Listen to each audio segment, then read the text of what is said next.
Bonjour à tous et bienvenue sur Radio Récif. Aujourd'hui, Effie est accompagnée de Marc Dupont, qui est assistant de service social du travail. Bonjour à vous deux. Le thème de l'émission de ce jour, les risques psychosociaux. Bonjour Victorien. Effectivement, le sujet des risques psychosociaux fait couler beaucoup d'encre et ça constitue une vraie préoccupation tant chez les salariés et les employeurs que chez les professionnels de santé.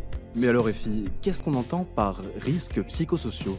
Selon l'assurance maladie, les risques psychosociaux, qu'on appelle aussi RPS, regroupent le stress au travail. Ce qu'on entend par stress au travail, c'est la surcharge de travail, le manque de moyens, le manque d'autonomie. Les violences internes à l'entreprise, autrement dit le harcèlement, les conflits. Et aussi les violences externes à l'entreprise, les insultes, les menaces, les agressions. On peut également ajouter les conflits de valeurs et les exigences émotionnelles. Et quelles en sont les conséquences, Marc ? Eh bien d'abord, bonjour à tous et merci beaucoup pour votre invitation.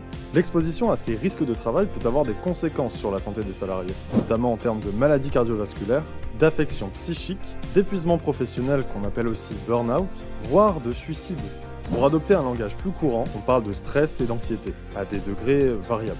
L'assurance maladie précise que tous les salariés, quel que soit leur positionnement hiérarchique, leur sexe, leur âge ou leur métier, peuvent être exposés à des risques psychosociaux. Ce sont des risques qui peuvent être induits par l'activité elle-même ou générés par l'organisation et les relations de travail. Et quelles sont les conséquences de ces risques pour les entreprises, Marc ? Eh bien, les RPS peuvent avoir un fort impact en matière d'absentéisme, de turnover, mais aussi en termes de dégradation de l'image de l'entreprise. L'absence de prise en compte et de prise en charge de ces risques peut également entamer la motivation des équipes. Mais comment est-ce que la loi prend en charge cette problématique ? Le Code du travail précise que l'obligation de sécurité incombe à l'employeur. C'est à lui d'évaluer les risques professionnels, y compris psychosociaux, et de prendre les mesures nécessaires pour assurer la sécurité et protéger la santé physique et mentale de ses salariés. Ces risques sont donc consignés dans le document unique d'évaluation des risques en vue d'assurer la sécurité et de protéger la santé des salariés. Oui, et les partenaires sociaux ont également signé des accords nationaux interprofessionnels sur le stress au travail, le harcèlement moral et la violence au travail. Quel type d'accord, Marc ? Eh bien, on a l'accord national interprofessionnel sur le stress du 2 juillet 2008, l'accord national interprofessionnel sur le harcèlement et la violence au travail du 26 mars 2010. Évidemment, l'employeur ne travaille pas seul sur le sujet. Il s'appuie sur le médecin du travail, le service d'hygiène et de sécurité, le service RH, les instances représentatives du personnel, les infirmiers de santé, les assistants de service social et aussi les psychologues du travail. Et concrètement, qui peut accompagner un salarié en difficulté ? Le médecin du travail. Son rôle est préventif, notamment pour éviter toute altération de la santé des salariés du fait de leur travail.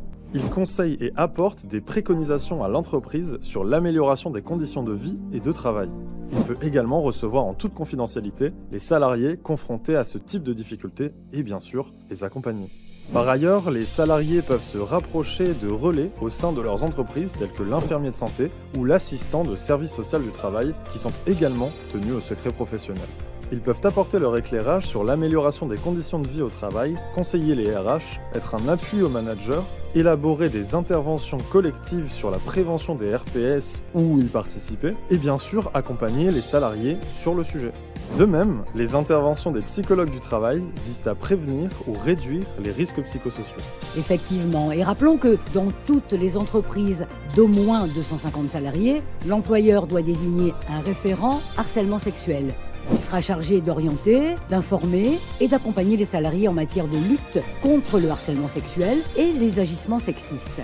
Notez que les représentants du personnel sont pleinement partie prenante dans les processus de prévention et de traitement des situations de risques psychosociaux et qu'ils désignent un référent harcèlement dans toutes les entreprises de plus de 11 salariés.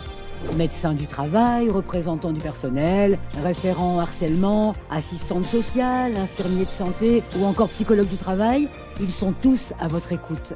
Finalement, qu'il s'agisse de situations individuelles ou collectives, les entreprises et les salariés ne sont pas seuls. Merci Effie et merci Marc, et à bientôt sur Radio Récif.